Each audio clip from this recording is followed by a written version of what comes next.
Years to the very day of his father's arrest. Mark Madoff was not facing any criminal charges, at least not yet, but he and his younger brother are the subjects of many a lawsuit. So what does this mean in all of the legal turmoil that still is yet to unfold? Let's bring in our legal panel, defense attorney David Wohl, former prosecutor, and current defense attorney Joey Jackson. Joey, you know, Mark Madoff had lost his wife, his money, his property, his once prominent family name, and his ability to be employed. He was jobless.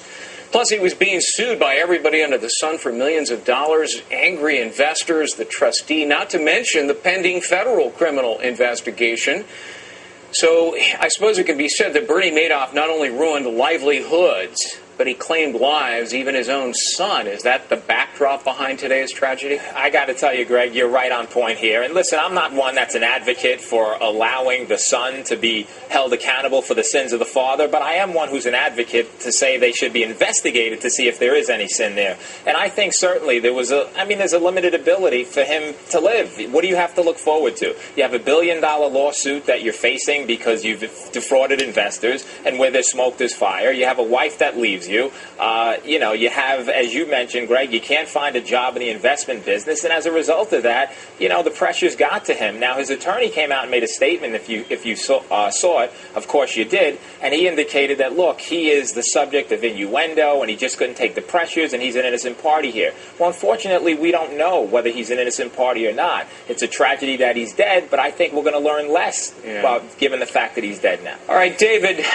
does Mark Madoff's suicide have any impact on the various lawsuits against him, the pending investigations and so forth? Will, for example, it now be easier or harder or make no difference at all for litigants to obtain some of the privileged or protected documents that could prove incriminating?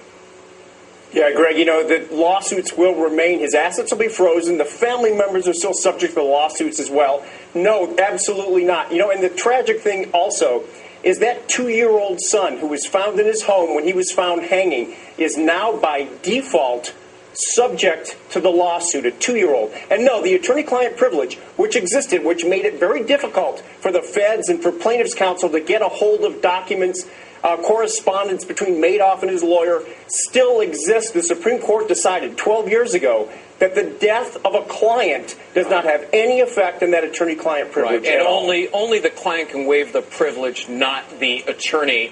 Joey, right. Tonight at midnight, as you know, the 2-year statute of limitations runs on the civil lawsuits that the court-appointed trustee can file. And just in the last week alone, my goodness, Irving Picard has filed a flurry of big ones. And what sticks out to me are all the big financial institutions that are now defendants, J.P. Morgan Chase, UBS, the Swiss Bank, and HSBC. I mean, all of these are deep pockets. Will those banks now try to settle for big bucks to try to make all of this just go away? They don't want to face exposure here. No, they don't. But here's the problem with that, Greg. The first problem is that, listen, banking institutions cannot be said to have known that this was occurring. If the SEC was not aware, the U.S. Attorney's Office wasn't aware, the FBI wasn't aware, how would they become aware? On the issue of settling, it cuts both ways. I mean, as a banking institution, you're entrusted with consumer confidence. If you settle, in your eyes as a lawyer, Greg, in my eyes, in David's eyes, a settlement, okay, we read it as one thing, but to public confidence, where there's smoke, there's fire. Are they settling because they were a part to this activity? And I don't think banking institutions are in the, but you know what? The business of investigating. Yeah, but David, let me ask you about this, because this is right up your alley. I mean, Picard is suing under the racketeering statutes called RICO, originally intended for the mob, organized crime. You've handled RICO cases.